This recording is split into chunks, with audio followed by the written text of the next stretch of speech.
Well, congratulations, you've made it to the last section in the course on entertainment and popular culture, and we're going to look at 4 artists in this section. And one overarching theme that we can say to that is that these are all postmodern artists, because a big part of their work is informed by forms of entertainment that you and I utilize on a regular basis. The first one that we're going to look at is Matthew Barney.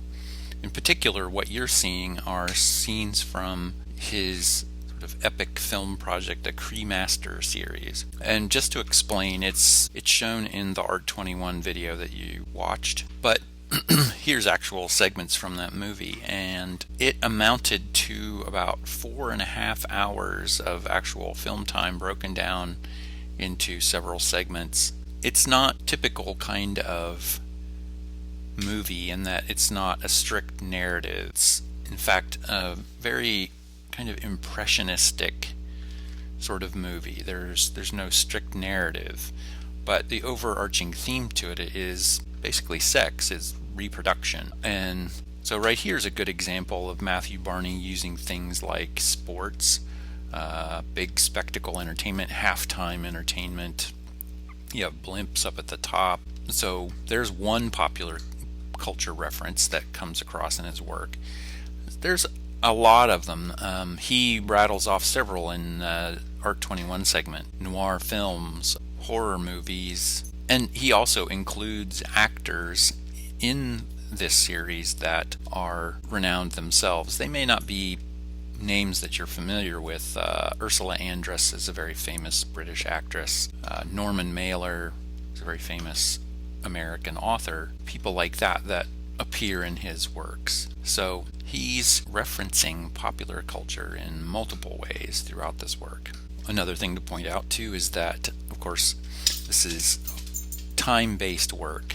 He's very ambitious. I saw an exhibition of his at the Guggenheim Museum in New York, and in addition to the time-based work like this, he had photographs, he had sculpture, so he's really a multi-talented artist. And one of the things to point out here that was never discussed in the entire course that I think is worth mentioning in this last one, it comes up in the Art21 video, that Matthew Barney is really a dedicated businessman as well as artist. In order to do what he does, I don't know if you ever thought about it as you were watching any of these artists' work throughout the semester, but did you ever wonder how they paid for it? Where do they get the money to do these kinds of productions? Well, Matthew Barney is a great example of that. He almost certainly got grants to work on these projects. He may have gotten financial backing from various people, but he is a businessman just as much as he is an artist.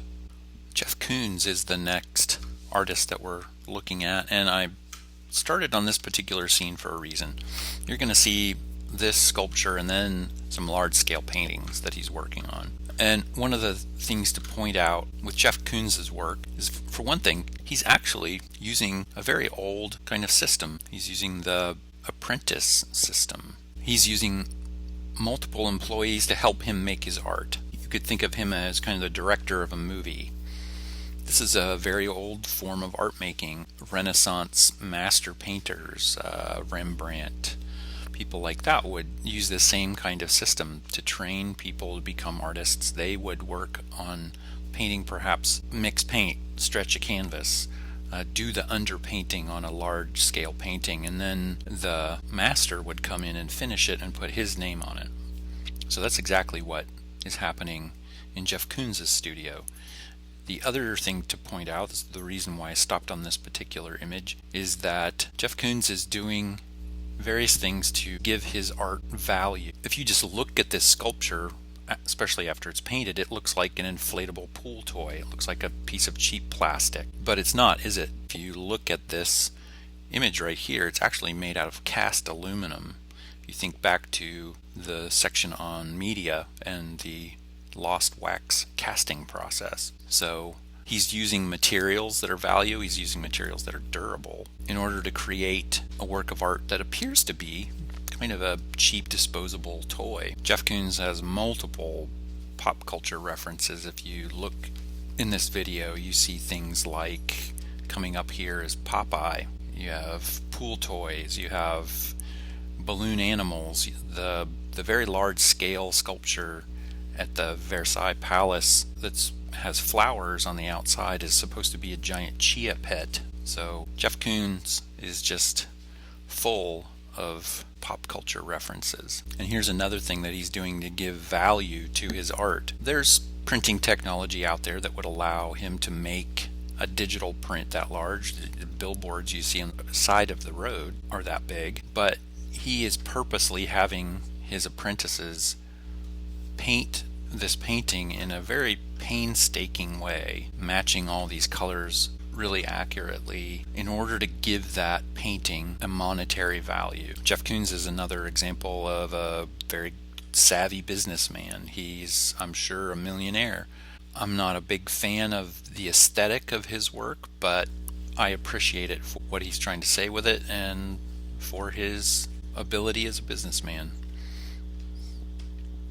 The next person is Paul Pfeiffer. I don't think there's any mystery as to the pop culture references that he's putting into his work. Not all of his works are dealing with sports. Maybe a better term would be spectacle. He says that he likes events that involve spectacle, beauty pageants, obviously sporting events. And one thing that I find really fascinating about his work is what he says about the integrity of the material. You don't think of digital technology as having a kind of inherent quality to it, in the same way that clay in your hands or paint on a brush might have. But the way he talks about it, it really makes a lot of sense. In particular, the Long Count series, he said, came out of a mistake. He was trying to erase some figures from a segment of video and tried and couldn't completely get, and at the time he considered that a failure. But when he went back to it later on and looked at it, his revelation as a creative person is that that is an inherent quality of the material, of video technology.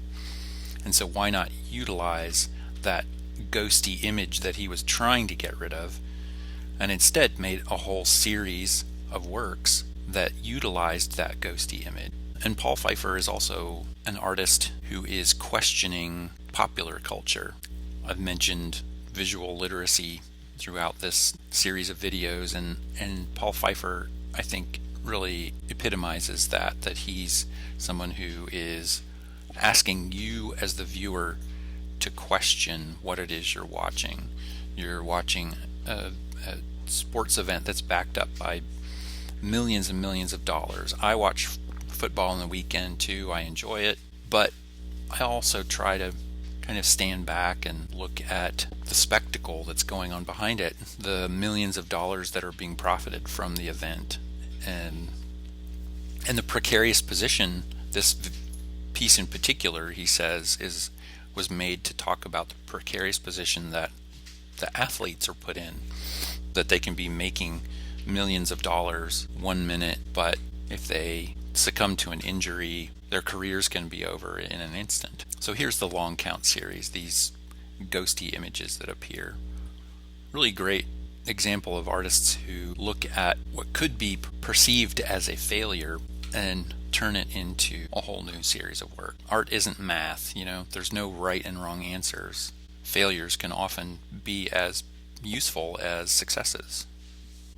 And last but not least is Raymond Pettibon. One of the things to point out here in the beginning too is here's another good example of an artist who has given himself really severe limitations in his artistic career. If you look at his drawings, almost no color throughout his work.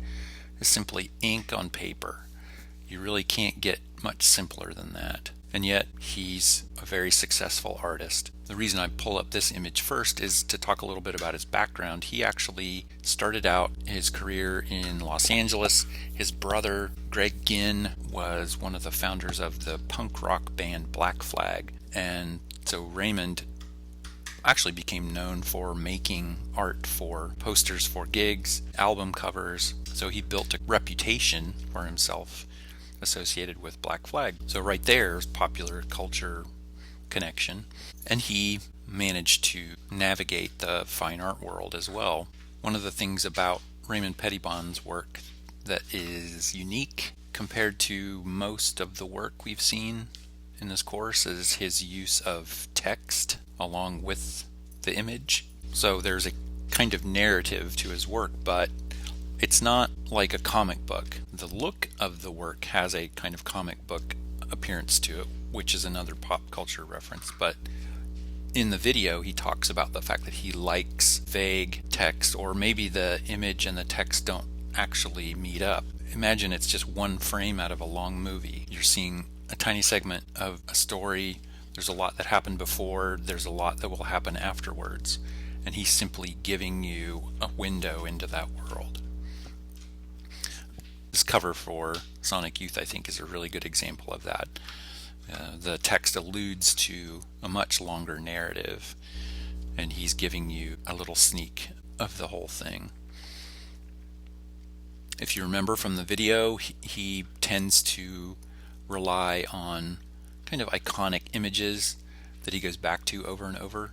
Trains, baseball, presidents, pop culture figures. A figure that's in the video that you're probably not too familiar with is Patty Hearst. She was the daughter of William Randolph Hearst. She was kidnapped in the 1970s and held for a couple of years and developed what psychologists call Stockholm Syndrome, where she became sympathetic to her captors and ended up robbing a bank and doing some time in prison for committing a felony. But what he points out in a very articulate way is that those figures are the real caricatures. The Nancy Reagans, the presidents, those are the real cartoon characters, the way our media presents them. He's much more interested in kind of underdog characters like Gumby or Vavoom as real interesting people.